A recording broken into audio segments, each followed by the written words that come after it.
spot in the corner here. And this booth is in Kingston, Ontario. You know how I like to roll, just wandering the streets of Kingston. And somebody left the shop door open. I walked in and saw this Mercedes and said, "Hey, you mind if I paint this?" And they were like, "Yeah, man, just give her." So that's what we're doing. I get my first coat of paint over this primer. It was a little scratch there that we repaired.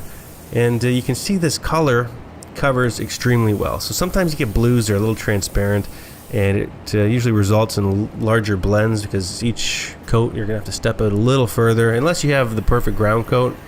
You know, there's some other things to talk about, I guess, but I don't want to overcomplicate things.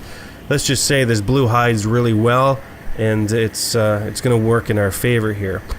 Ideally, we want to try and keep that color away from where it's going to match up to the top of the bumper or the fender on the driver's side, because if we don't have a good color match, then it can become visible there. And I was made aware of a burn through in the prep work at the far corner there, far edge of the hood, which is another pretty common thing you see in a lot of shops. The prepper will come up to you and then mention that there's a flaw in the prep work and we need you to correct it. So that's not a big deal. We're going to fix that up. It could be worse. Sometimes those blends or those burn throughs happen at the edge of a blend panel, and then you have to go into the next blend panel. So this one's pretty minor in the grand scheme of things.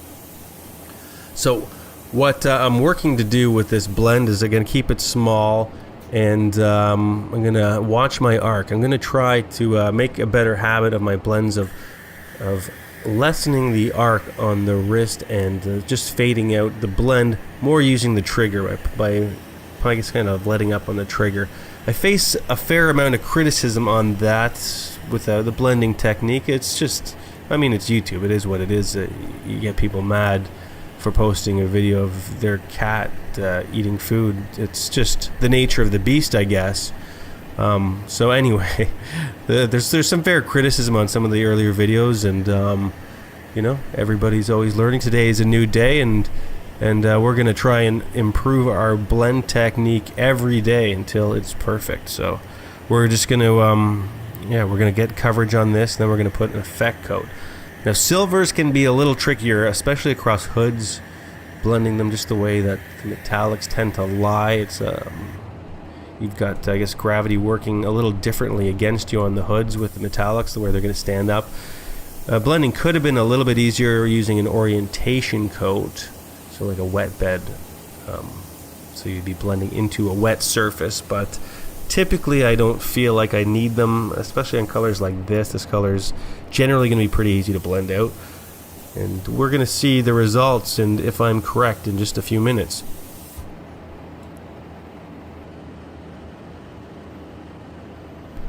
Okay, so now that I have coverage, we're just going to give this little tack off. So I'll run my handy dandy tack rag over the entire thing, and this is one of those things some people like to do and some people don't. I like to tack off pretty frequently, and there's a lot of things that I would like to do on every job. I'd also like to have the anti-static gun for every job, and I don't have that on this one at this shop, but there's a lot of shops that have that anti-static gun, and I used it on the Lincoln Continental. Very cool little device, and it results in some clean paint work. So this is my Tecna Clear Coat gun. This is the second time that I've had a chance to use it, and you can see like it just hammers it on so wet. It just jumps out of the gun and onto the panel. And I'm liking this gun more and more every chance I get to spray it, so that's cool. And it's also, I was using a new clear, so sometimes it's hard to gauge a gun when I've never used a clear before. It's, I guess every day is kind of like an adventure. There's always something new, and that's what I kind of like about the whole tech rep gig in general. Always going to different shops, and seeing different ways of doing things, having different products, different equipment, different spraying conditions. I mean, every filtration system, every airline. And sometimes it's cool just to jump into somebody's paint booth and spray a job, and then you sometimes observe things that they may not have known they were struggling with. But we could probably have a pretty good reality show of the life in a tech wrap. A lot of interesting stories, that's for sure, and a lot of driving. So if you're ever contemplating making that move from the floor to the road, a lot of driving, especially if your territory happens to be Ontario, which is massive. I mean, I think just to drive across it, it's like 22 hours, 28 hours. It's a long time. I think I could drive to Florida before I could drive to the top of Ontario. So that's just something to keep in mind. And I did recently just travel up to see my buddy Gabe from Motivated Painters, and I got his precious Matco gun, the base coat gun he was talking about, and I'm going to get to try it for myself pretty soon. So I'm excited to see how that goes. The other guns I have to work with are the Segolas and my Walcoms, and I guess we got this nice Techniclear gun. So lots of guns. Oh, the Fuji spray too. I got a Fuji spray.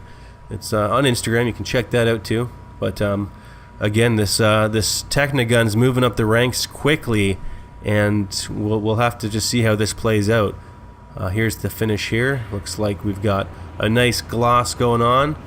And once we unmask that, let me just see where we are. Oh, it's going to happen pretty soon. We're going to switch. Boom. There it is. I'm pretty happy with the color match that we've got here. And like I say, that's there's a few ways that this could be handled if the color was not dialed into the way you want it to. I mean, you could look at bringing it into the top of the bumper and that other fender. It would have multiplied the size of this spray job significantly.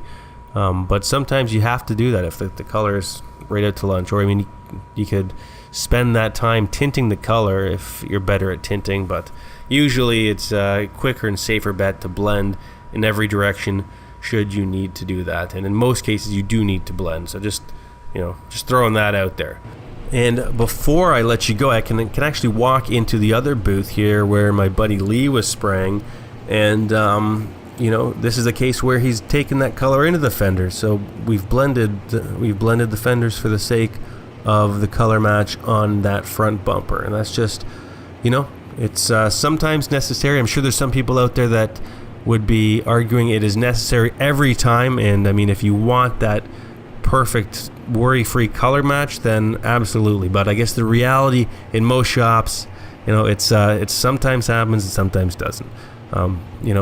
Most with bumper jobs especially, and hoods to some degree, it's they try and dial in the color rather than blend everything out. But when it comes to doors, fenders, pretty well every time they elect to blend. So some food for thought. Let me know what you think in the comments below, and that's it. So thanks as always for watching. Check out ways you can support the channel in the description, and follow us on all of the social media platforms, and I will love you forever. So thank you again, and we will see you next time.